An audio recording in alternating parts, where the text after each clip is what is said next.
And now, it's time for another episode of the 12-Man Fan Jam Show. A show made by 12s from around the world, for 12s around the world. I'm Mosette, and here is your host and my dad, the self-appointed Reverend Moses of the St. Paul Island Church of Seahawk Positivity. Yes, thank you, Mosette, and welcome to a special episode 625, the Seahawk ending edition of your 12-Man Fan Jam Show as your Seahawks get ready to take on, well, I guess the offseason. And what can I tell you? Win, lose, or draw. Proud to be at 12, as always. So glad to be back for our 150th episode, if you can say that, and I can't, apparently. Our 150th episode of your 12-Man Fan Jam Show. Let's meet the posse for this episode, of course. First, as always, there is the yin to my yang. It is Matt from merry old England. Oh, Matt, hi. Good morning, Moses. How are you? Oh, I'm fantastic, sir. How about yourself? Well, I'm putting all the gear away. All the sort of season gear is all being put away. I'm ready for the hibernation that is the off season. Yes, not much of a hibernation, but we do have a little one, I guess. So it's 8 months long. yeah, feels like it. And then, of course, there is, as always, our Shadow Hawk news hound, Will. Hi, Will. Hi, Moses. Had a birthday recently, didn't you? I did. Happy birthday. Thank you. I am now the answer to life, the universe, and everything years old. Oh, you're 42. Indeed. Ah, very nice, very nice. Well done, and thanks for all the fish. And also, there is another guy had a birthday recently, and that is Dustin. Hi, Dustin. Hey, how's it going? All right, how was your birthday, sir? Birthday was good. My feelings are on the injury report this week, though, because of what happened on Saturday. But understood. I think we all are on that injury report this time. How's our mascot Kona doing? She's good. She's kind of sitting here right in front of me, trying to get my attention. She keeps putting her paw up on me, like, "Hey, pay attention to me, jerk." Watch that paw, buddy. All right. Yeah. And of course, our man behind enemy lines is Mark. Hi, Mark. How are you? Hello. I'm doing well. I've been playing an online game. It's not what you think. But how many tokens does it take, man? Well, it's intense because I keep running into a brick wall over and over, and it's called Schottenheimer. Oh, sorry. We had to get in a little shot of the game plan, didn't we? Ouch. But all in good fun. Woo, all right. Well, listen. I'm gonna let Fergie start. I'm gonna let her start the show here. But before I do, I want you all to know that this might be my last show, and I'm glad you're all here because this might be my last show, because apparently I'm in the Midwest, and apparently by this time tomorrow there's going to be 873 inches of snow on the ground. So if that does indeed happen, I've told my family that if they're stranded here, that they can eat me. So if that happens, guys, you're on your own for the next show. But if it doesn't happen, let's go ahead and do this show anyway. Fergie, how's it go? Let's get it started in here.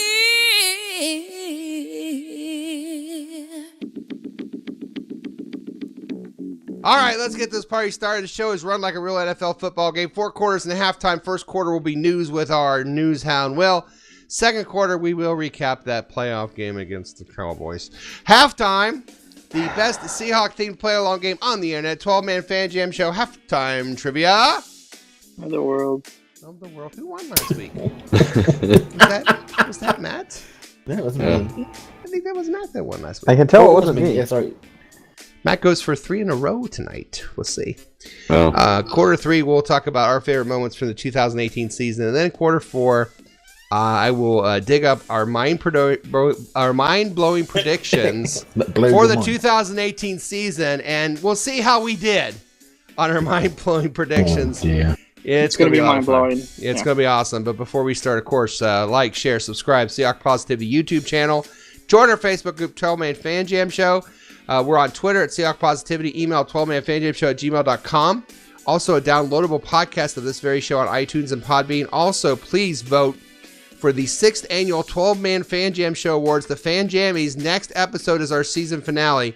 Vote on either the 12-Man Fan Jam Show Facebook page. Look for the 5 polls on there. Or email us at 12manfanjamshow@gmail.com with your favorites. The awards are listed at 12-Man Fan Jam Show Facebook page. You can vote there, or you can send us who you think the best defensive, offensive player, touchdown celebrations, and whatnot, either on email or Twitter at Seahawk Positivity. Also, speaking of that show, our last show of the 6th season, our 6th season finale. Lots of fun prepared. Should be a fun way to end the season, including the Fan Jammies. It will be recorded the weekend after the Super Bowl, around February 8th. So start looking for that about February 9th or February 10th. New season debuts usually about a month and a half later. We take a little time off.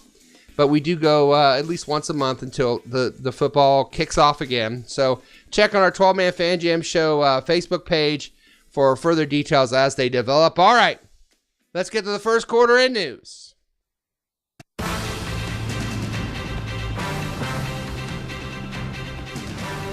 Yes, news from around the NFL with our news hound Will, brought to you by this week's sponsor, the Cody Parkey Pull Kick Game. Hit a pull, win a prize. Hit 2 and get a bonus and get a new job. It's the Cody Parkey Pull Kick Game just for kicks. It was blocked. Because nobody will pay you. By the upright. Blair Walsh pull with extra wide left side sold separately. Will, what do you have for us? Yeah, it was blocked. What do you got for us, Will? I've seen pictures of Cody Parkey's wife. He's going to be fine. I was like the one dude's mom you guys were talking about at draft time, isn't it?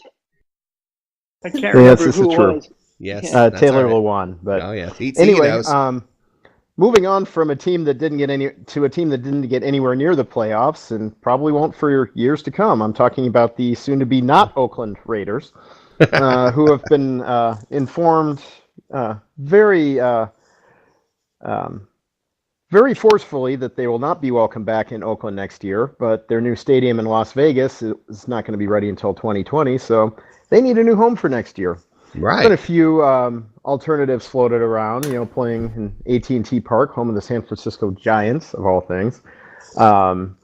Possibly playing in San Diego, but a new possibility has opened up for the Raiders.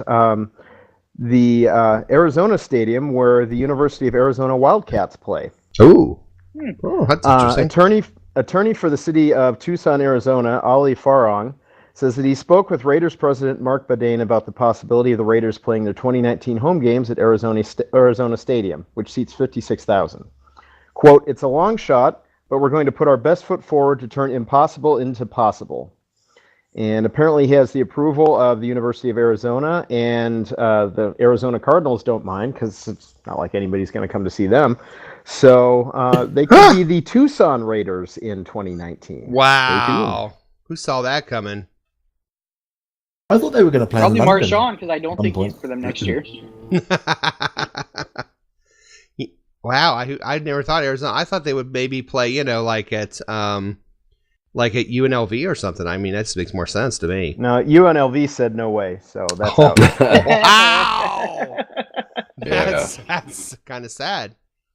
Yep. There's rumors of them playing in Seattle at one point also, which is kind of crazy. Oh yeah, that's scary.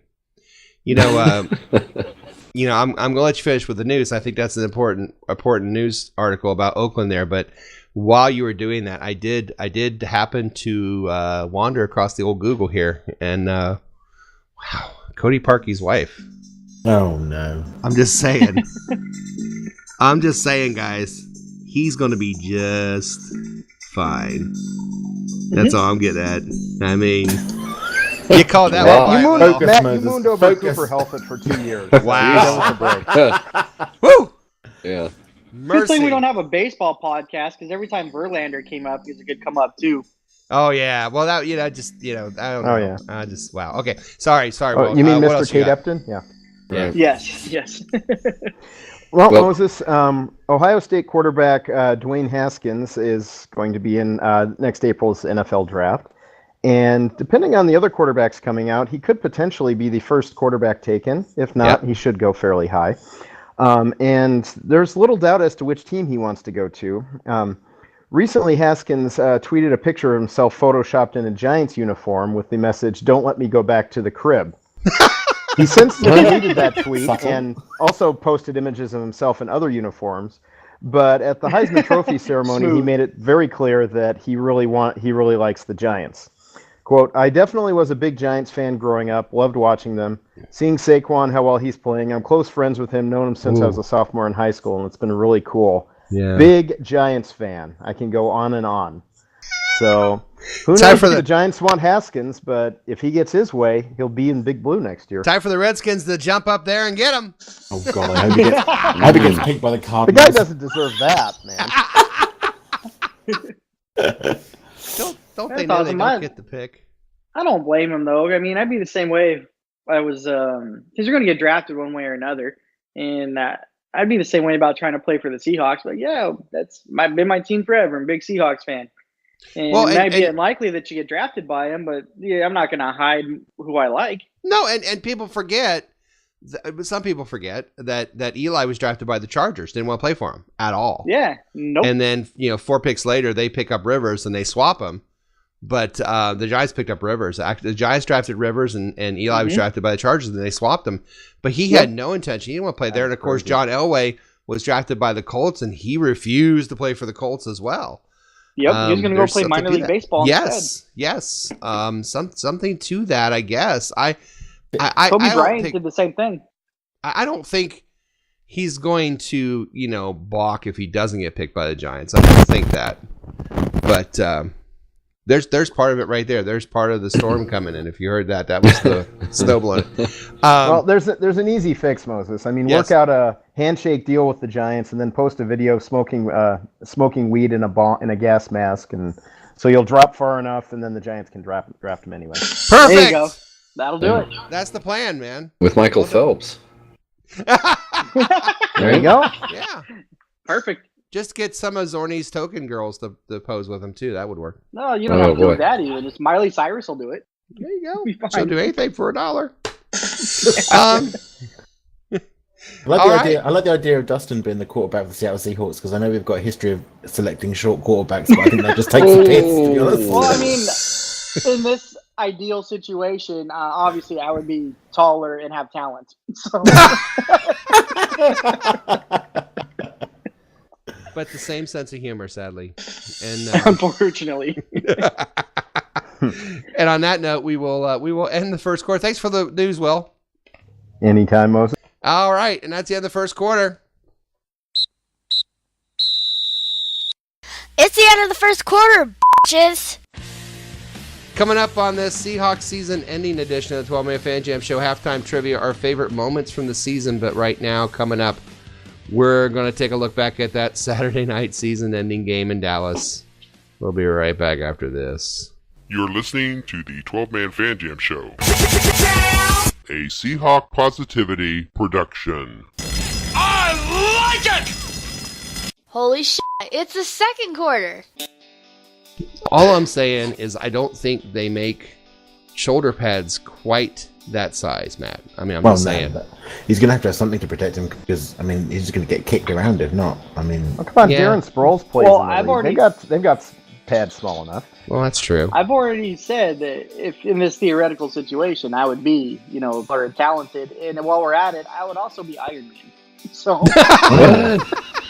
Iron Man suit. I mean, crumbs. Yeah, I know. Aim for the stars, Why not? And I don't think the suit would be legal in an NFL game, though. Probably not. Well, Dustin, I'm sorry, Dustin. You're just not going to be able to play quarterback for the Seahawks. But unfortunately, this is the second quarter, and it is a time to look back at that season-ending playoff game against the Cowboys, 22-24. Was that another scorigami? And I don't know. Could I get retroactively paid like I was quarterback way back when? No, you don't. I don't know if it was a scorigami or not. Does anybody know? That's a good question. They normally say if it was. I don't think it was. I don't think it was, and I don't really, honestly, Mark, with no offense. Too depressed to care. Yeah, too depressed to care. Well, give me, I don't know, something good and bad from this game. Well, good. I'm going to fall back on our old not quitting standby. Yeah. I mean, we were within 2 points, and actually got two 2-point conversions in the game for, I think, the first time ever. I can't remember that ever happening before. Good that we didn't have to lose on a missed field goal, so that's also good. But the bad, Well, there's a lot of things, but we just got out-executed. Dallas made the big plays when the game was on the line. Yes. We didn't. I mean, everyone's criticizing the game plan, the play calling and whatnot, but the thing with the way the Seahawks run their offense is you can't give up. You can't have big negative plays. No. And usually avoid them, except for penalties have been our issue in this season. So it's kind of weird that we're getting the negative plays without the penalties, because usually the one benefit to running the ball is you may get stuffed and not gain any yards, but usually don't lose yards. But we had 3 or 4 plays, and on a couple of passing plays too, in addition to sacks, where we'd run the ball or throw a completion and then lose 5 or 6 yards. Yes. And that's just not sustainable, because that gets us into the 3rd and longs, whereas when things are clicking, we'll have 3rd and 4, 3rd and 3, something that gives us a lot more options. And so credit Dallas. I mean, they weren't just stopping us; they were knocking us back and putting us into long 3rd down situations. And then when they were on offense, when the game was on the line, Dak Prescott, tip of the hat. Yeah, ran for it, got the 1st down on 3rd and 14. So, Will, I kind of feel like when you talked about the Chiefs game, when you said it was just a situation where the Seahawks were they were going to will this game. They were going to win, and it's just from the start. They had the bit better will than the Chiefs. It's kind of this, to me, it felt like that way. It felt like the Cowboys just were they weren't going to lose. They just weren't going to lose no matter what. And it just felt like they made the plays, like you said, when they needed to. That 24 that plays defensive back for them is a star. You may not have noticed, but after I went back and I saw some people analyze game film and show him in particular isolated on guys like Baldwin and other people, that kid is an amazing defensive back. That was Awuzie, right? Yes. Oh, yes. Yeah, yes. that was the guy some people were thinking Seattle may target in that year's draft. He good was player. Spectacular. Yeah. Was he a first rounder? I don't know. No, he's 2nd or 3rd round, I want to say, right? Okay. Pretty sure 2nd. But he had he a was a high spectacular draft game. pick. They all did. Their offensive line played extremely well. Yep. Dak played, but made plays when he had to. Ezekiel did. It was just they willed themselves. I mean, they just willed themselves, I think, to win this game. Dustin, what are your thoughts? Oh, first and foremost, Doug Baldwin is a tough son of a bitch. Yes, he is. Yep. Injuries all season long, got through them, and then was able to come into this game and make some pretty critical plays. So, I mean, Yes. that catch he had on the sideline there, where I didn't think there was any way he got his feet in bounds. I know. He did, made the play. I mean, that guy, tough son of a bitch, like I said, just hats off to him, man. Amen. I'm glad he's on our team. He's my favorite receiver we've had in probably long as I can remember, in all honesty. Yeah. That I actually watched play. Bad stuff. I mean, there's a lot of things that were bad. Yeah. A lot of things people talk about that are bad, but the one that really stood out the most to me was special teams. Special teams was horrendous. Yeah. Janikowski, old man 2 weeks Seabass in a out row. there pulling his hammy, and then we're down to our punter trying to kick field goals, and then that didn't work at halftime. Forced us to go for 2-point conversions after that. His drop kick was terrible. And then the coverage on special teams was terrible. People were out of their lanes, out of position, allowing for big comebacks. Tavon Austin should not have had that good of a game on special teams. So that, to me, that was almost game-changing in itself, because the field position battle was huge in a game like that, where there wasn't a lot of scoring early. So and the special team, Janikowski standing on the sidelines waiting to go out to kick a 57-yard field goal. I'm thinking, shouldn't he be warming up or something? Yeah, he's too old to not warm up. He was just standing there, and I'm like, dude, do something, stretch or, jumps, do something. Yeah, something. Can I just say, though, I was so disappointed I did not get to see a drop kick field goal attempt. I was a little bit too. Yeah. There were so many people predicting that that's what it was going to come down to at the end of the game. Drop kick goal to win it. That would have been fun. Yeah. That would have been crazy, yeah. Zordy, what are your thoughts on the game? Well, it's too bad we don't get to see a drop kick prop bet in the Super Bowl, because we're nope. Not, well, There's always next year. I gotta I gotta go with the generic network internet question of the game plan, I guess it's not the game plan so much as it was just the play calling. So you have the game plan. Of course, we're going to run, and we knew they would try and stuff the run, and they did. And I think in the second quarter at some point, you don't abandon the run, but Schottenheimer's got to flip the script, and you got to start throwing on first and or like second down. You just got to mix it up. And I just felt we were so predictable on top of the fact that, Dallas, credit Dallas, like Will said, they won it in the trenches. Their defensive line pretty much owned our offensive line and vice versa. We really did. And Dallas did, this was, it's a big game for us. They're at home. But man, it was just so frustrating. Good things. Like Dustin mentioned, Baldwin, amazing catch. The foot dragging before he even has possession, because if he waits till it's in his hands, he's trying to drag that other foot. It won't work. The stuff that he can do, and then lock it, big plays. And, so the receiving, was great. And the 2-point conversions blew me away, because those were just the toughest thing for us to do. And here we get 2 of them. And we do them rather easily. It was just a bizarre. It was just it was just kind of a bizarre game. And and then the third, and oh my God, that just drove me bonkers. The 3rd and 14, and I know it just that tells you it was that kind of day. But that one just drove me.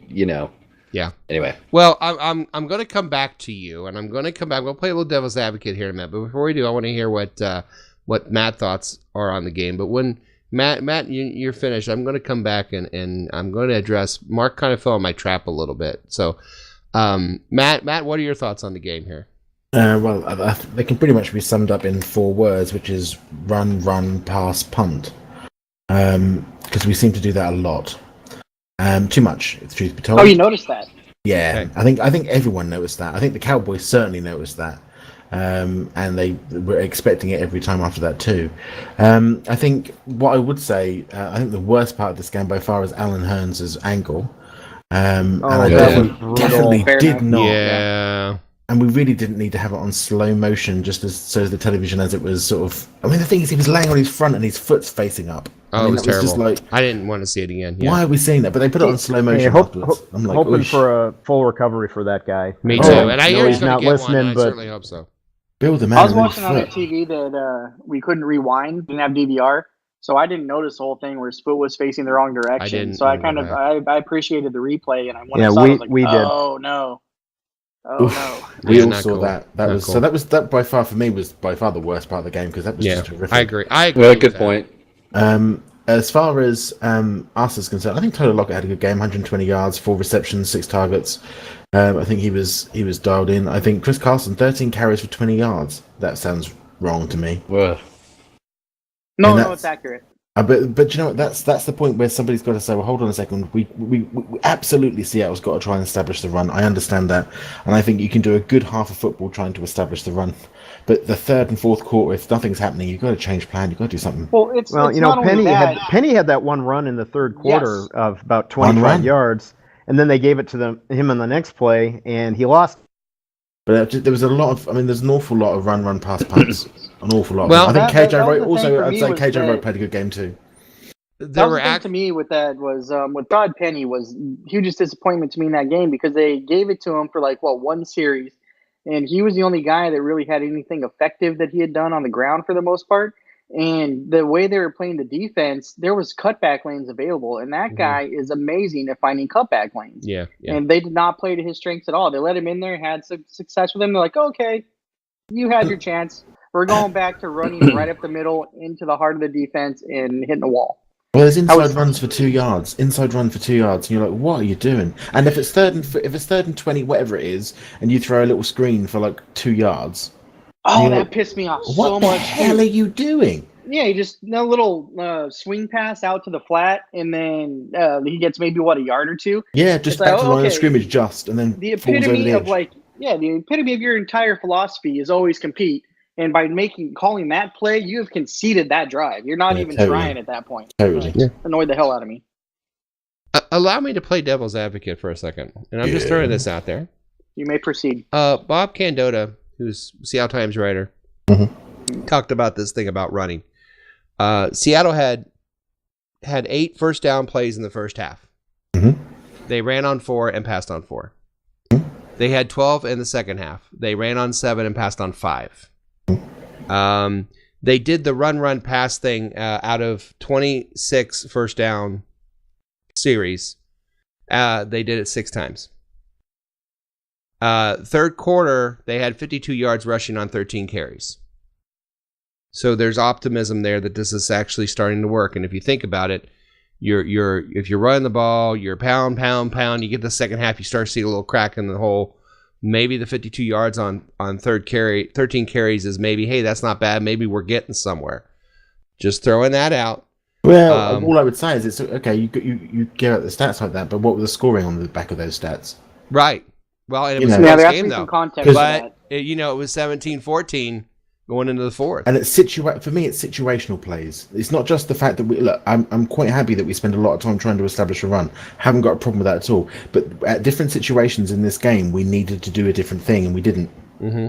Yeah. I mean, yeah, exactly. Part of that establishing the run game is not necessarily just running up the middle of the field. Inside, I mean, inside, you can toss the ball and get out to the edge. I know they have a couple of fast linebackers, but like I said, at the same time, Rashad Penny was kind of the hot-handed running back. You know, he's only in there for a couple plays. He was the only guy that could really find any room to run. They should have been letting him do his thing a little more and going away from Carson instead of trying to run up the middle. Let him improvise, find those cutback lanes, and make something happen. Yeah. And they didn't. It was very frustrating. Yeah, I was. I was there. I was as upset as everybody else. I agree. It was frustrating. I was watching it, but in front of his TV. I was in front of my TV. What's also frustrating is it's time to check into our posse prediction challenge. The 2-minute warning. Holy shit! It's a 2-minute warning. I'm just gonna mute this and go make a drink now. Yeah, I'm just gonna mute and go to drink. Hold on. Yes, here we go. As soon as I figure out how to mute it on an iPad. First on the scores last week, 22-24. Jose did say the Cowboys would score 24 points. Matt and Tom get the closest. They said 24-21. That's pretty good. Prognostications, I said that Dallas would have more turnovers, and they actually did, 1-0. For the game ball, nobody. You don't move on. You don't win. You don't get a game ball. The over and under was over. It's kind of like having that guy from Aquaman back at girls concert at a Spice Girls concert because everybody's going to score. Everyone got a point there. That was a long way for that. That was a long way for a bad joke. Week 17 looked like this: Jose 4, Matt 2, Tom 2, Moses 2, Little Mo 1.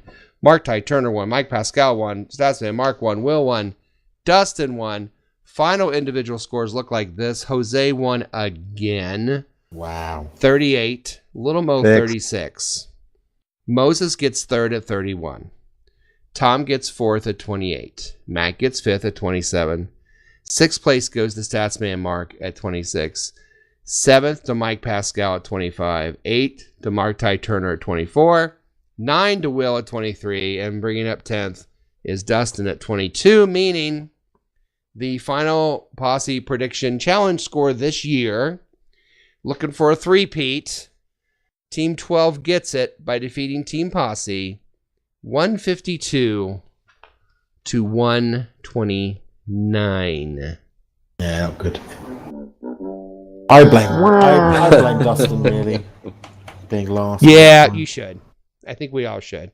Are we getting closer with the final scores at the end, though? Do we know what the I scores think were? we are, yes. It was like 100 last year, so. Well, I think last year the top 5 spots were all Team 12, and at least this time we got somebody in the top 3. We got, Matt progress, and I guys. kind of That's progress. infiltrated the top 5. And that mine was only because I bet against San Francisco. Well, and listen, Mark, you should feel dirty, Matt. I do. In the top 6, there are 3 of them and 3 of us, so the top 6 was pretty good.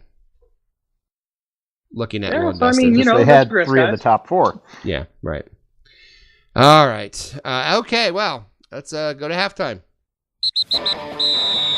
Holy shit, it's halftime! Coming up on this season-ending edition of your 12-Man Fan Jam Show, a lot more show left. Can Dixon dropkick a touchdown pass? Can Janikowski pull another hammy? Will Cody Parkey be the next Seahawk place kicker? Yes, all these questions answered and so much more around the corner. But first, another fine edition of 12-Man Fan Jam Show Halftime Trivia. And that's coming up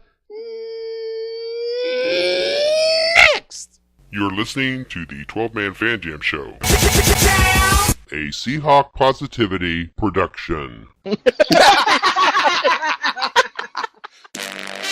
Yes, it's halftime, and welcome to another fun-filled edition of the best play-along Seahawk-themed trivia game show on the internet. It's time for 12-Man Fan Jam Show Halftime Trivia. And here's your host, the self-appointed Reverend Moses of the St. Paul Island Church of Seahawk Positivity. Yes, thank you, and welcome to another fine edition of 12-Man Fan Jam Show Halftime Trivia. Of the world! That sounded painful. Test the knowledge of both our posse and our listeners. Our contestants from posse themselves. You're welcome. He time traveled. Will Dustin. You're welcome. That's Mark and Matt. And here are the rules. So here's how the trivia game works. There'll be 2 rounds of questions. Each contestant answers 1 question each round. If they get it correct, they get 1 point. After 2 rounds of questions, there'll be a final trivia question worth 2 points. If there's a tie after that, then the tie players go on to a special secret overtime question where the winner becomes reigning 12-man Fan Jam Show trivia champion and also gets a prize chosen especially for them. As an added bonus to those listening on the Seahawk Positivity YouTube channel, the questions and possible answers will be displayed on your screen so you, the viewer and listener, can play along as well. If you do, please let us know how you did on the questions. Remember, there's no Googling, no phone a friend, and please, no wagering. However, there is a lifeline. Before taping this show, my 2 charming Seahawk fan children, Mosette and Little Mo, did take the quiz as well. If the contestants want to know what the kids said, they can ask that but once and only once during the entire game show and only in the first 2 rounds. Now let's get ready to play 12-Man Fan Jam Show Halftime Trivia.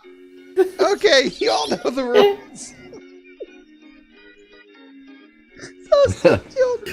All right. Okay, you guys know the rules. 2 rounds of questions, a point apiece. You can ask the kids. It's been a long season. Oh my God! Yeah. We needed Dustin, some of this. let's wait. Let's wait 5 minutes till Dustin comes back from time traveling. I time traveled? That was awesome. That was awesome. Okay, I thought it sounded weird or something. Okay, good. Okay. That was The like topic primal is the Seahawks scream season, therapy. and there's 1 question out of 4 that is not about the Seahawks season. Matt, 1, 2, 3, or 4? I'll go. I'll go 1, please. Matt Although goes- Dustin's been ahead in the future and seen all the answers anyway. He's already Googled everything. Mark, 2, 3, 4. We'll go 3. All right. Will, 2, 4. 2. All right. Now give Dustin time to come back to our planet. All right. This baby Matt. hits 88 miles per hour. Matt, your question is indeed a football question. And the question is this: how many turnovers did the Seahawks have at the bye week? How many did they have at the bye week? None. They were on a bye. Up to the bye week. So, like, all the games up to the bye week. Oh, I was like, So how many did they have at the bye week? So up to the bye week. How many turnovers? Is it 4, 5, or 6? Dear not be- God. Don't be So the subtle, bye week Dennis. turnovers don't Don't be count? subtle at 23 in the morning. all How right? many 'Cause I really turnovers did didn't the get any of Seahawks that. have leading up to the bye week? 4, 5, or 6? Oh, we probably had 5. Probably had 5. Oh, Mosette said 4. Limo said 5. damn. You said 5. Probably 6. It's 6. I told you, never go with the kids. Damn it. It's 6. Man, in other news, I just got a text from my grandma who just me. She just got back from a bachelorette party. What? So Wow. Wow. She jumped out of a she grave. texted me. They've been watching Game of Thrones, her and my aunt and uncle, and asked them how season 2 went for them. And she just texted me. She goes, "Just got home from Hamburger Mary's drag bar. Went to a bachelorette party. Get in, girl. Wow, wore out." You go, Dragon. Love it. Wow. Dang. Dustin's Mama granny's Marvelous. got it going on. Oh, wow, yeah, that was goodness. Wow. Sorry, I just thought that was worth breaking the show. You know what? breaking I think news. it was.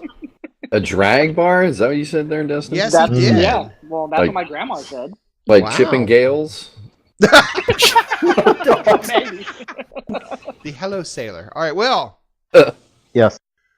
Will, how many turnovers did the Seahawks receive up to the bye week? So how many times did they cause a turnover up to the bye week? 11, 12, or 13? Wow. Yeah. So turnovers we forced. Yeah, that we got. Not just like, 6 fumbles and they got 1. It would be the actual turnovers we got. Okay. 11, 12, or 13. I'll go 12. That's a good number, isn't it? I thought I so. like it. Yeah. Mosette liked it too. She said 12. Lil Mo said 13. You said That's 12. 11. No, it's 12 actually. I said 12 No, then. no, it's 13. I'm sorry. It's 13. Oh, wow. It's Oh. like a little quick on the buzzer. I'm there. sorry, you're a complete loser. No, it is 13. I apologize. No halftime trivia point for This you. show is going I down. kid. You win. No, Coming you apart at the loser. seams here. Get this on Alright. Celebrity Wow. Squares. Sorry. Mark, Yes. yours is not a football question. Oh, that's okay. According to Vogue.com. About drag bars, my grandma went. According to Vogue.com, who was the most Googled person in 2018? The most Googled person. Was it Brett Kavanaugh, Demi Lovato, or Meghan Markle? The most Googled person in 2018. Brett Kavanaugh, Demi Lovato, or Meghan Markle? Oh, wow. Well, I'll go with the kids just to get... Okay. some Mosette kind and of Little idea. Mo both said Brett Kavanaugh. Oh, they did? Zero doubt in my mind who it is.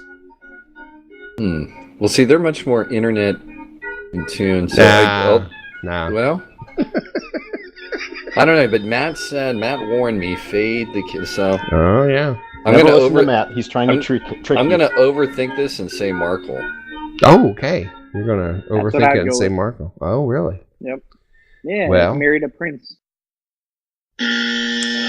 Demi Lovato. Demi Lovato. No, I wouldn't have guessed. Demi Now, Lovato. Who? Who Yeah, would have now- thought? Now, what did She was she a do? Disney. She was a Disney girl. Yeah, I She think had she's a been out of show rehab, and though. And you're Yeah, had rehab a couple times. Yeah, Well, I she's don't on know. that Voice or whatever. Some one of those Yeah, shows, who right? knew? Who I knew? wouldn't Oh, have is guessed. she? Yeah. Oh well. All right, Dustin. Yeah. Your question is this. Demi Lovato. Your question is this. Brett How many, Kavanaugh. how many lap dances did Grandma have at... No, I'm sorry. The over-under. I have a mark about the first. Oh. The over-under. That sounds like the name of the bar. The over-under. Could be.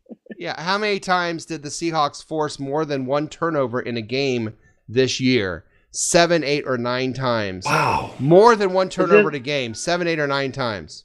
Is this counting the bye week? Or... Sure. No? All right. 7, 8, or 9. Oh. It seemed like when they had turnovers, there were multiple. A lot of times. So I'll say 8. 8. Half the season. He says 8. You said hockey season? Half the season. Oh, half season. Oh, yeah. Like, I see. 16 divided by 2 is 8. Gotcha. there it is. I Lil math. Mo said 7. Mosette said 8. You said 8. Yes! Look who's on the board. Woohoo! All right, it's Dustin. All right, Dustin all right, won. all Everybody right. else is looking up at Dustin, which is unusual. So Dustin, What was I the like irony? it. I like how 5, it feels. 5, 6, 7, or 8, Dustin. 8. All right. Matt, 5, 6, 7. 7, please. And then Will, 5 or 6. 5.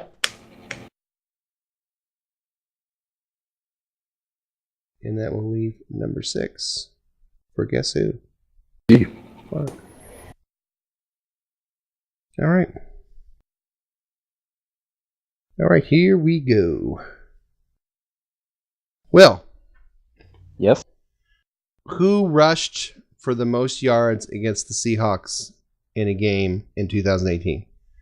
Was it the Carolina Panthers, the Dallas Cowboys, or the Los Angeles Chargers? Who ran for the most yards against the Seahawks this year? The Panthers, the Cowboys, or the Chargers? What do the kids say? Mosette said the Cowboys. Little Mo said the Chargers. I seem to recall being very frustrated at the Chargers game, so I'm going to say LA. Okay. It's going with the Chargers. Now, would you believe the Panthers ran for 220 yards? I remember I thought that it was now. Panthers. I remember Christian McCaffrey. Oh, being a Christian huge McCaffrey. Because Yeah. of McCaffrey. Yep, that's why. Panthers 220, Dallas 166, Chargers 160. If you're So keeping does this score work like at home. Family Feud where I can steal his point or no? No. No. Will. Okay, well that I'm wasn't sorry, the we rule. were there. Mark. Yes. Number 6. Mark, yours is once again not a football question. Sweet. We're going back to Vogue.com. But of course. You were The bored top- somewhere today, weren't you? And they just had like a random magazine that you read through. Yeah, the top Googled movie of 2018. The top Googled movie of 2018 was what? Black Panther, Deadpool 2, or The Incredibles 2? The most Googled movie, according to Vogue.com, in 2018 was it Black Panther, Deadpool 2, or Incredibles 2? Oh, wow. Of course, I saw none of these. Yeah, I saw Um, one of them. I saw 2 of them, actually. I'm take it back. You know what? I'm going to go Deadpool. Deadpool 2. Mm-hmm. That makes That's a lot what I of sense saw. because Deadpool 2 had 3 different theatrical releases with 3 different versions of the movie. So that makes sense. Well, that's reassuring. No, it's wrong. No. Oh, really? Sorry. Black Panther. Black Panther. What a bunch of crap. Wakanda forever. Well, all right. Matt. Yeah. So Wakanda forever. Bombay.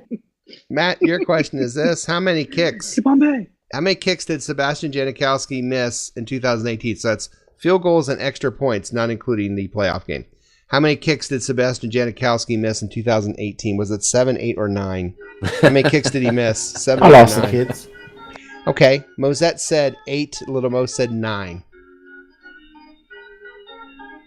7, 8, or 9. It's more than 7, so it'll have to be 9. Regardless, number is way too high. Yeah, but it's kind of the average nowadays. I mean, if you look at other people, they missed a lot this year. Everybody did. You said 9. Mm-hmm.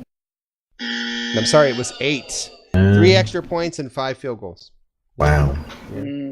But if you look at the average across, that's actually puts him about middle of the road, believe it or Did not. that include the hammy pull last week, or that didn't count? No, that didn't count. Yeah. But if you look at the season, that's about, as weird as it sounds, kicking's getting harder for some reason. I don't know. I'll buy it. So, yeah. So it's more of a challenge. They Dustin. moved it back. Yeah, Yeah. they did. Hey, how many kicks did the Seahawk opponent kickers miss in 2018? That would be field goals and extra points. Also, 7, 8. No, I'm sorry, 8, 9, or 10. 8, How 9, am I or 10. supposed to Google this crap, man? Come on. 8, 9, or 10. How many kicks did the Seahawk opponent kickers miss in 2018? That's field goals and extra points. 8, 9, or 10. Well, I'm going to say that our season was better than everybody thought it would be, so I'll say 10. He'll say 10. Maybe that's a factor. I don't know. Little Mo and Mosette said 10. You said 10. Oh my gosh! They missed 3 extra points and 7 field goals against us. Wow. Yeah. Really? Because it seems like every time they went up for a field goal, they made it. But I know. It sure felt that way. It did. Hey, guess what?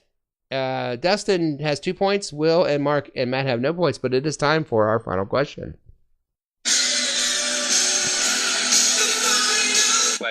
Final question. High, low number. The closest without going over gets. The 2 points could result in overtime with Dustin being the only way it doesn't. So the order will go. Will, Mark, Matt, and Dustin. Here we go. Are you ready, gentlemen? We start with Will, and the question is this. Will, I want to know, how many accepted penalties did the Seahawks have in 2018? How many total accepted penalties did the Seahawks have in 2018? So penalties that the Seahawks committed that the other team accepted? That's correct. Okay. Okay. Suppose I can't ask the kids. No. I will go 128. Will goes 128. Mark! D. How many accepted penalties did the Seahawks have in 2018? 128 said Will. All right. Let's see. I'm going to go 119. 119. Matt? 128, 119. How many accepted penalties did the Seahawks have in 2018? I'll go 100.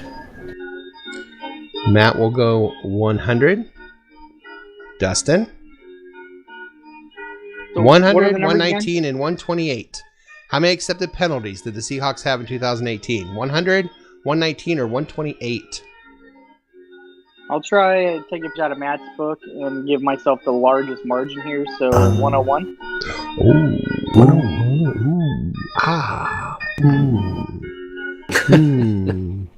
Stop doing that, please. Okay. Not that kind of podcast, guys.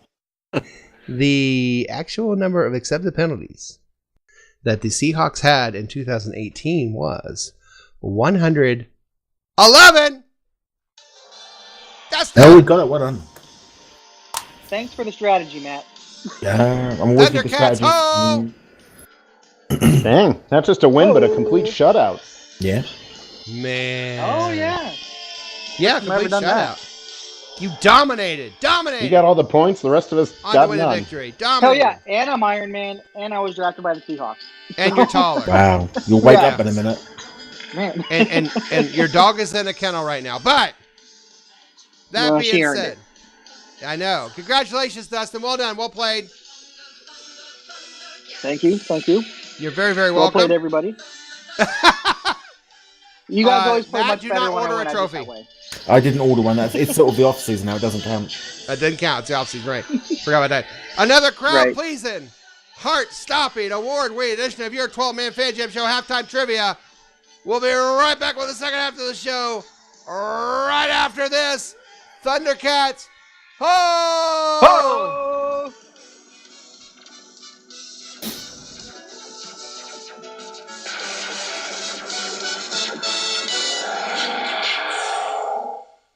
You're listening to the 12-Man Fan Jam Show, a Seahawk Positivity production. I'm surrounded by idiots! Idiots! Holy shit, it's the third quarter. So Dustin, congratulations. Well done. Thank you. Yeah. You can thank your I grandma thank for that. everybody that participated. Everybody's wonderful. Everything is awesome. I love the Lego movies. It's not acceptance Okay, speech, enough man. with the Sally Oh, Field sorry. quotation. You won trivia. You didn't win the Academy Award. I misunderstood. I That's thought we were okay. still in that fantasy world where I'm Iron Man. So Not quite, but speaking of fantasy worlds, it sounds like your grandma. Anyway, yeah, no doubt. What was that about? I don't know. We're getting more details about that. Do yourself I a know. favor, Dustin. Don't inquire further. Yeah. No. So the next time, I know. I'm over there, me and your granny are going out in the town. We're just going to. I'm loving our You ideas. two can fight over Go. men. She is a huge Seahawks fan. She is the reason why I'm a Seahawks fan now. They Oh. started taking me to games when I was a toddler, and So you pick up things from her, is what we're hearing. yes, apparently. Okay, so- I got to go drag bar Oh, I guess dear. we know where you're going. Let's do Hey. it, Dustin. Let's do it. after the show. Let's do it after the show, and welcome to the third quarter of that show, your 12-minute Fan Jam Show. Hey, you! Oh, that was our lead-in. Yes, you packing up your Seahawk jerseys until August. Don't do that. The season's year-round. Like, share, and subscribe to the Seahawk Positivity YouTube channel. Join our Facebook group, 12-Man Fan Jam Show.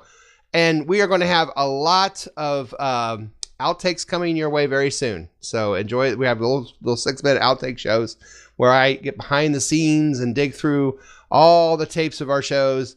And we put them together and have some fun outtakes. Those are coming up probably between now and the next show. But this is free and fun way to make us part of your pregame Seahawk fix.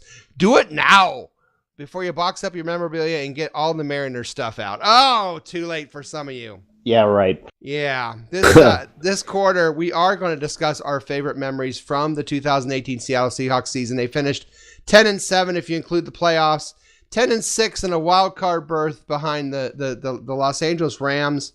Very comfortably in second place. The 49ers and the Cardinals well behind. Unfortunately, the Rams well ahead. But it was a season where we didn't know if we were going anywhere from 6 to 10 wins, we thought, going into it. So there's a lot of cool stuff that happened this year. And so I'm going to start with Matt. Matt, what is one of your favorite memories? I think this is a canned question, but what is one of your favorite memories from this season, Matt? I think for me, it's London, I'm afraid. It has to be. It has to be London, only because, I mean, I got to meet Steve Raybould, which was amazing. We had 500 people all get together and have a huge party in the middle of the city. We had a whole stadium that was supposed to be an Oakland stadium turn into a Seahawks stadium. It's that game. I'm not a fan of the NFL being outside of America, but I'll certainly take advantage of it when it is. What that game did for me was show the rest of the world what I already knew, and I think people who listen to the show already knew. And something that had Matt and I, through our friendship over the years, and that I've learned is there's an incredibly huge amount of Seahawk fans living in the UK. Yep. And it didn't surprise any of us one bit how loud that stadium was and what a force our fans were there. But it was great to see it on national television. And for those people who are out there, and you can be a fan for whatever reason you're a fan, I don't care. But what bothers you, you're not a real fan if you don't live in Seattle, or you're not a real fan if you don't do this.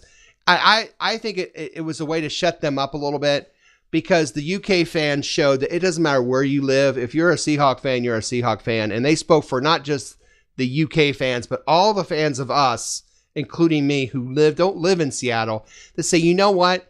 We're every bit as much a fan of this team as anybody living right down the street from the stadium. So on behalf of those of us, Matt, who don't live in England, I want to thank you and the UK Seahawkers for proving a big point that day. Yeah, it wasn't just us. The Germans came over as well. The French were over here too. It was completely worldwide, and obviously those that came from America too. It was just, it was such an atmosphere that I don't think anyone who's ever been to any of the NFL series, and they've been going on for quite a while now, would ever have experienced before. No. Because that stadium actually felt like a proper American football stadium, rather than just a Super Bowl or a Pro Bowl stadium. That neutral zone. There was nothing neutral about that stadium. No, there wasn't. So thank you for helping us prove that point. And that's what this show is. You always say it's by Seahawk fans around the world, and we are. I mean, we're in Indiana, we're in England, we're in California. Anyone in Seattle that wants to wait up until 4 a.m. to watch a football game and then go to work at 6 straight afterwards, that's a fan. Then we could talk. Yeah, exactly. I agree. Or stay up at 3 o'clock for a silly podcast, even. Yes. Dustin, what was your favorite memory of the 2018 Seattle Seahawk football season? Well, for me, it starts actually way back at the draft. To me, that's part of the season anyways, because that's when part of how things get rolling. But the drafting of Shaquem Griffin. Yes. You guys all know I have twins, and then there's I'm sure a bunch of listeners know I have twins. So it's pretty fun for me to be able to have my twins watch those twins play, and then I bought each of them jersey. One has Shaquem, one has Shaquille. And so this was the year where the twins were able to more closely relate to the team by watching those guys. So for me, that's kind of a huge sentimental thing for me. So that was spectacular. Pretty awesome. My favorite memory. Yeah, spectacular. I hope I'm not stealing anyone's thunder here, but I'm not afraid to say that this season has brought me to tears more times than I can remember. Because the losing thing, I just say, they did their best and we'll be back. I don't cry when they lose, but the emotions of this whole season. And one of those parts was that drafting and seeing those two brothers just, hug and the biggest display of love between two brothers I've ever seen. Just amazing. Just amazing. And it brought me to tears, and I'm not afraid to say it. And I think everybody. I teared up a little bit too. Not a dry eye in the house. And I teared up multiple times. We can talk about that later. But I teared up multiple times this year, and it was not necessarily about what was going on the field as much as was going on off the field. On the couch, going that's a great story, Dustin. And I think a lot of people, either people with disabilities and people with twins, it was a big win. And not only that, let's be honest, he contributed this year in a big way. As a 5th round pick, he was in playing a backup linebacking position.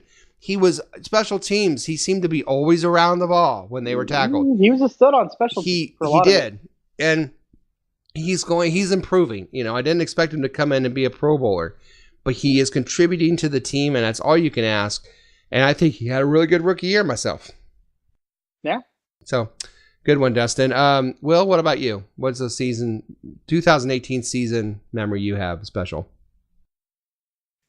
Well, I'm going to actually have to pick a game I did not even attend, but it seems like when we have a good year, there's always one signature win that kind of comes out of nowhere.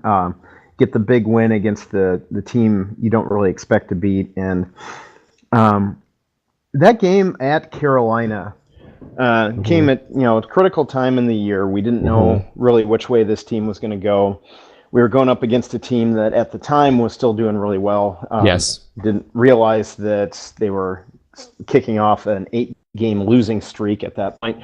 But they're 6-2, 6-3, still playing very well. We're kind of middle of the road. Who knows what's going to go on? Christian McCaffrey's running all over the place. Cam Newton's having a good game and acting like an idiot. And we're just going blow for blow. They stop our running game. We throw it. Wilson just goes off. And it's just one of those wins where you sit back and go, I can't believe we pulled it off. And, I watched that game. It's like, you know what? This is going to be a good team. Yes. And I said at the beginning of the year, all I wanted to see out of this Seahawks team was improvement. I wanted them to be better at the end of the year than they were at the start of the year. And I think that's when I realized that this was going to happen. They were going to be a better team. They were going to have something to build off of. They weren't just going to go 4-12 like that USA Today idiot thought. But it was going to be a good year. So that's a fantastic pick. There was so much going into that game at stake. And I remember talking to Lamone saying, if we win this game, we are going to get the tiebreaker on Carolina, which at the time was just huge because the Saints were cruising, the Rams were cruising, and we were fighting for wild cards at that point. And it really put us in the driver's seat for the wild card, I think, that one game. It was a huge, huge game. Absolutely, I agree. And at the time, it was a nervous game. Like you said, they were 6-2 or whatever, 6-3 or whatever. And they were playing really good up to that point, and they played well against us. And Little Mo and I have a special place in our heart for Cam Newton, if you haven't ever noticed on our Facebook page. And really? So to beat them is a little. There's those teams. There's a couple teams in the NFL that if we beat them, there's a little extra joy in your step that next Monday, and that's one of them. Carolina beating Carolina in Carolina is just it was nice. That's what great pick. Certainly a good game for me as well. I managed to take the piss out of my sister for the entire week. It was great. Absolutely. Totally cherry on the Sunday. Yeah, absolutely. Great pick. Well, Statsman Mark, your favorite 2018 memory? Well, I do like Will's pick, and remember too in that game, what did we have rushing? 73, 4 or 5 yards. Yeah. Sound familiar? And then we decided to put the ball in our best player's hands. Anyway, you can tell I'm still kind of working on a little bit. Yeah. But I'm gonna let it go, Mark. Hey, wait, Mark. It's not Bevel anymore. Okay. No, but he tweeted Schottenheimer and confused Brian. Yeah. Wait a minute. It's not Bevel, but where was he during the game? Sending us a hex. No, so go ahead. Well, you know what? It would have to be voodoo play calling doll. The the Kansas City win coming off the Niner loss and to secure a playoff spot. The seeding was undetermined at that point, but that was. We clinched against a good team, and that was just it was just a trip to sit there and just realize we are definitely in the playoffs, and I think I thought this was going to be kind of an 8-8 year, and the most important thing, and I think Will mentioned it was this team, and we talked about it really the whole season. This team gelled so much faster than I ever would have imagined. What happened this year, I thought would be next season. I didn't expect it to happen like this, and the locker room was unified again. Certainly more than it was a year ago, where it just it just the politics and the personal issues and all this stuff, and so it was a great season. Just getting into the playoffs and then just the team feeling like a team again. That was a relief. I totally agree. And I agree. The big wins and the fact that we were just even talking playoffs at the end of the year, not just talking playoffs, but in the driver's seat at the wild card. I mean, we didn't just edge in. We were a 5, and we were a solid 5. I remember talking about before the season started, looking at the schedule when we're making our predictions and whatnot. I remember saying something to the effect that there's a lot of away games early on, and I was a little bit worried about that because of how young the team was going to be. Yeah. But the positive to that would be that by the end of the year, they would be more solidified and battle hardened, so that going into that home stretch where we had all those home games, we could make a strong playoff push. And yeah, sure enough, that happened. And it's just a testament to Pete Carroll and his philosophy and how he gets these guys not afraid to play young guys and gets them together to work as a team. Could have been the best thing to happen to us, have that season start on the road like it did, where it was us against the world right away.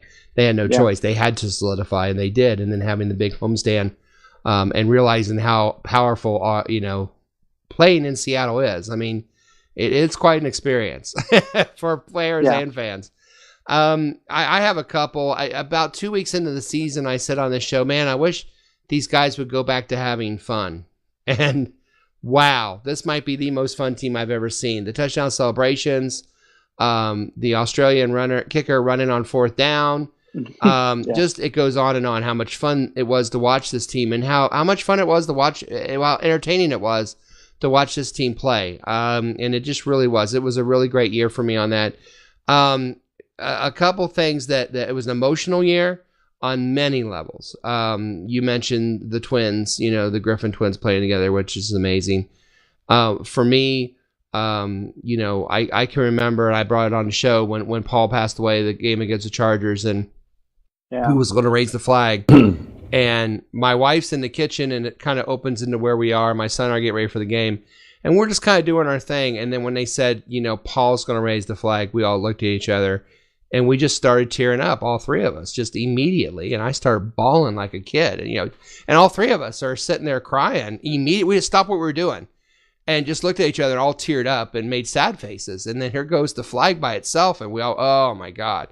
And just, we all just, blubbered for a while. And just an incredible, losing Paul Allen this year, losing Jack Patera. I mean, just a lot of things happen, from that standpoint, emotional things that happen with the franchise. For me, and the final emotional thing was, of course, going up for the Chiefs game. Little Mo picked that game. He said, I want to see what Pat Mahomes can do against our crowd. And that was before we knew what Pat Mahomes was going. It was well before the start of the season.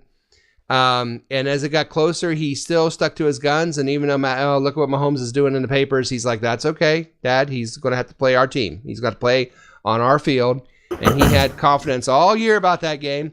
Never phased, never quavered on that confidence he had going up the Chiefs game, and never wavered. And they won. And when they started down in the ball, he turned to me and gave me the biggest hug I think he's ever given me for about 10 seconds. Oh, wow. And, yeah. So that's something that I won't ever forget as a father. So that will be not just my 2018 season memory. That will be a lifetime season memory brought by the 2018 Seattle Seahawks. So that's mine. So a lot of great memories. This team was a lot of fun. It was a lot of fun this year. And I know we talked about in the offseason how excited we were about this team because we didn't know quite what we had. We kind of had a box of chocolates.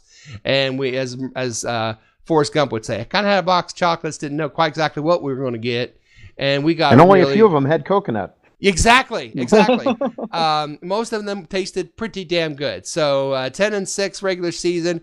Congratulations. Well done, Seattle Seahawks. And even if they were 6-10, it doesn't matter. We'd still be here talking about it. But great season. Look forward to the next year. And that will end the third quarter. It's the end of the third quarter, bitches. All right.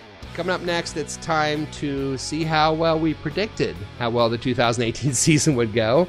We're going to take a look back on our 2018 mind-blowing predictions made at the start of the season. You're listening to the 12-Man Fan Jam Show, where there is no off-season, just longer times between shows. We'll be right back after this.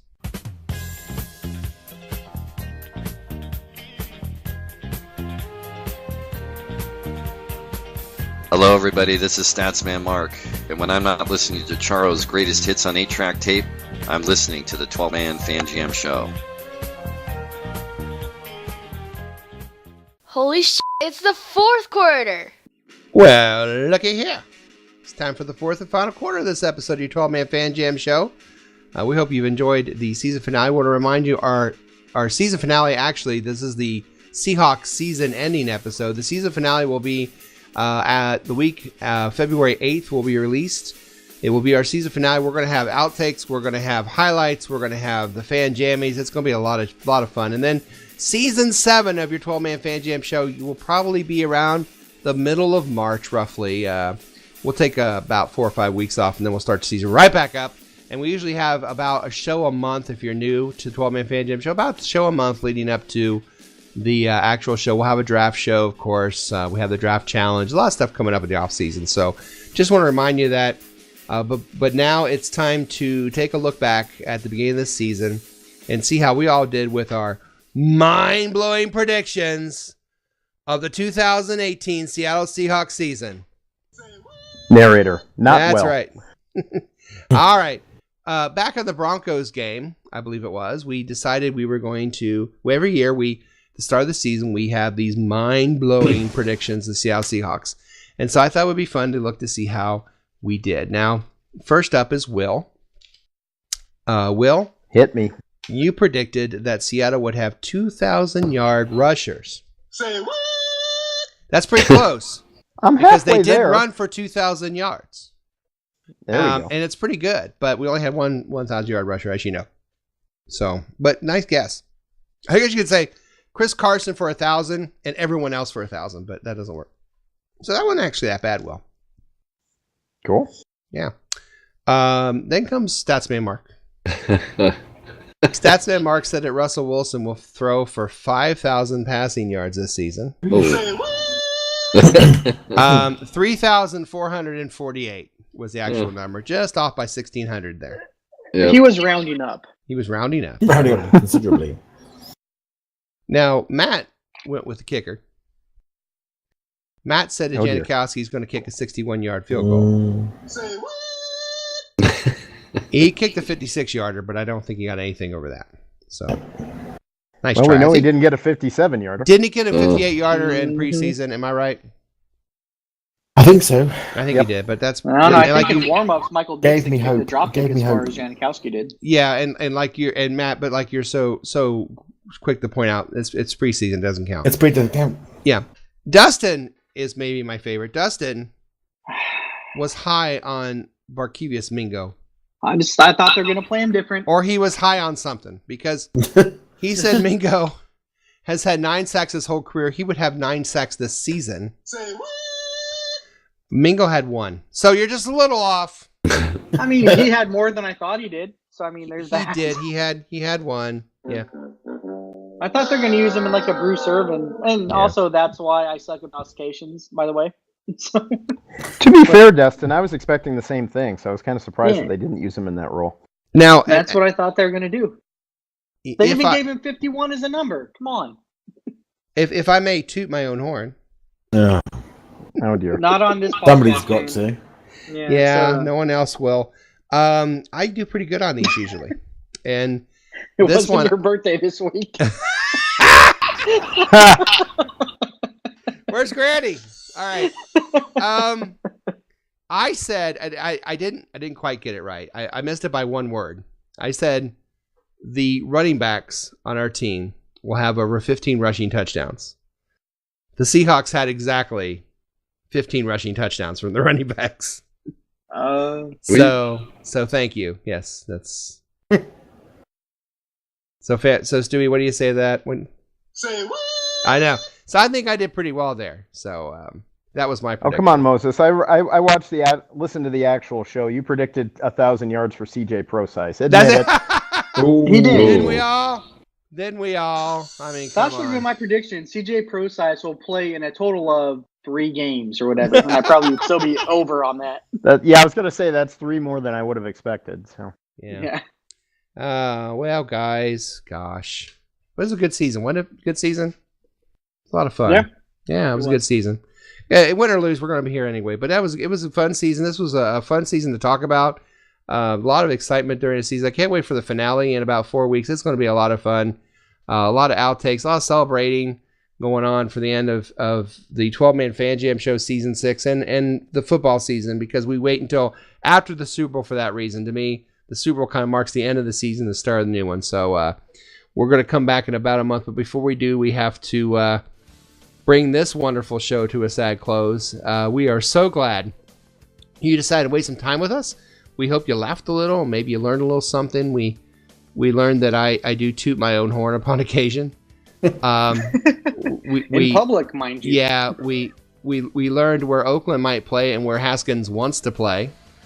We learned that Cody Parkey's wife, Mercy. Cody Parkey's going to be just fine. That's what we learned. Mercy taking Uncle Jesse. Mercy, yeah, and Dustin's granny has it going on. And we finally we learned Stacy's mom. Yeah, and CJ Prosize is still on IR. So, on behalf of my partner in crime, Matt, our news hound Shadowhawk Will, Statsman Mark, Dustin as the Beaver, Mike Pascal, Jose, Tom, Mark, Ty, Turner, Roger Goodell, Mozette, Little Mo, Jim Bob Cooter, Johnny Manziel. This is Moses saying, until next time, as always, go Hawks! Go Hawks! You would have missed Jim Bob Cooter. Post-show party with Dustin's grandma. Ah, woo!